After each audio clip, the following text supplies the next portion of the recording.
Midelity here, and today it is a sad day because this is the first game that I'm reviewing that I wanted to be very good, but it is just too rough for me to even finish. I did clock in about 22 hours-ish to play this game and give it a good shot, but there are certain systems that are so broken that it just doesn't really make sense for me to play the game when it was clearly intended to be using certain systems to aid you in your progression of creating a colony and an abandoned factory. That game I'm talking about is Commonhood. Now, this released on Game Pass for PC a couple of weeks ago, and I picked it up immediately, finishing a couple of good indie games like Bramble, Arcade Paradise, and Sword and Fairy 7, which I have all videos on my channel, link in the description to all those videos. I realized that Commonhood as a 1.0 version release and not early access is very much broken, but versus just trashing on this game and dogpiling on the devs where a lot of people have already done that, I would just like to bring up some key things I liked about the game, how the system of gameplay really works, and what I would like to see in the future to be fixed, hopefully. So when it comes to Commonhood, the idea is you're playing as a girl named Nikki who gets evicted from her house. This is due to basically not being able to get jobs or afford for the mortgage on your family's house, who both died after working at a factory and getting poisoned somehow, which isn't explained as far as I got into the game, by the factory's working conditions. You actually go to the same factory that ended up killing your family and a bunch of other people, except it's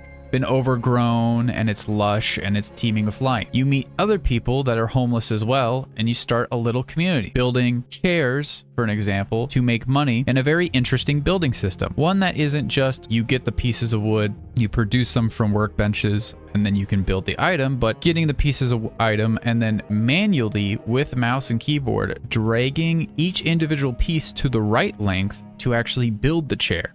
I have never seen this building system in any game, and it was very cool when I got to work. The problem is this was released on consoles, and it is nearly impossible to have the precision to actually click and pull with the controller. I know this because I played with controller originally, because all of the settings and tutorials are in gamepad form. I kind of really had to figure out what were the actual key binds for mouse and keyboard because they weren't offered to me, really. I realized that holding control would actually give you options where you could manually click on them with the mouse, and that's one of the things that I knew about the game just from trial and error. And so it was a steep start, but I thought I would keep going with this game because there was a lot of cool ideas I haven't seen in a game before. For example, when you're building these chairs and you're building these buildings and little cubbies to put beds in to basically increase, let's say, the comfort of these beds for your community, each community member has strengths and weaknesses and also has a schedule with a trust level. Now, this schedule basically is like a work schedule. Okay, from 4 to 5 p.m., I want you to research this certain thing. And then at 5 p.m. to 6 p.m., I would like you to make some food, right? You could do that with many of these characters, with many different objects that you can produce in the game, as well as a couple of jobs that are kind of special, like debris, which is clearing out giant chunks of debris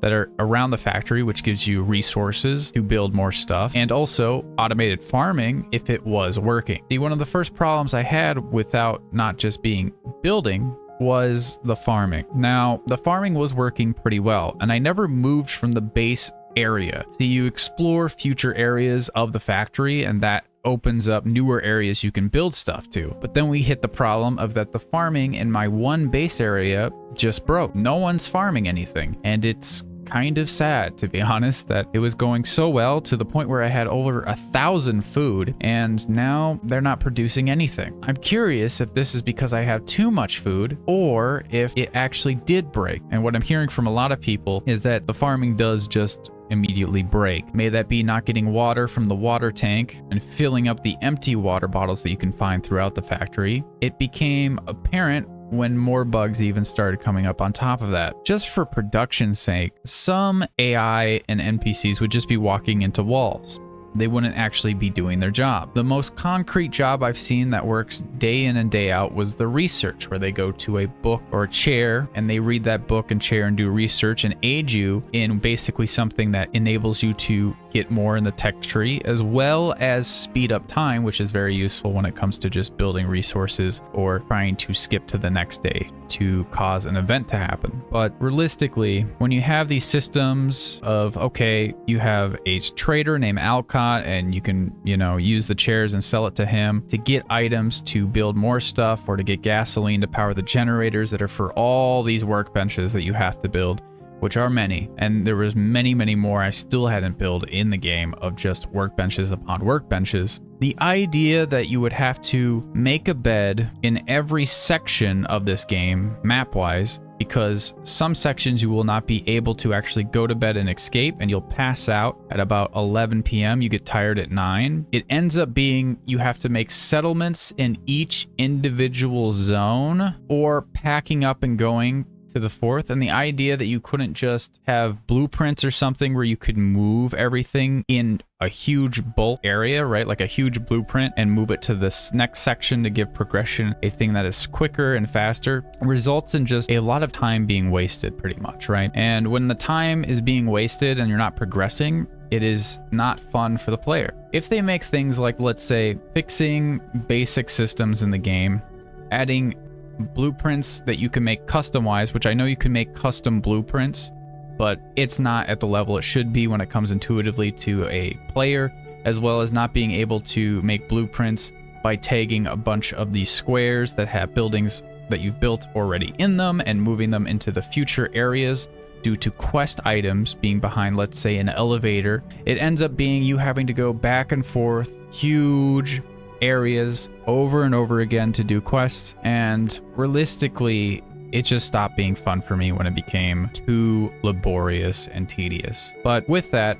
I give this game a 6 out of 10. I think that the ideas are above average in that I haven't seen this done anywhere else, but the game is sadly broken to a point where 25-ish% of the game is working, and you could probably beat it that way. But I would like to actually see this game be fixed and played again where everything works together harmoniously, and I don't need to do something that I wouldn't have fun doing. But with that, I hope you get good rest. I hope you get good sleep, and I'll see you in the next video. Bye-bye.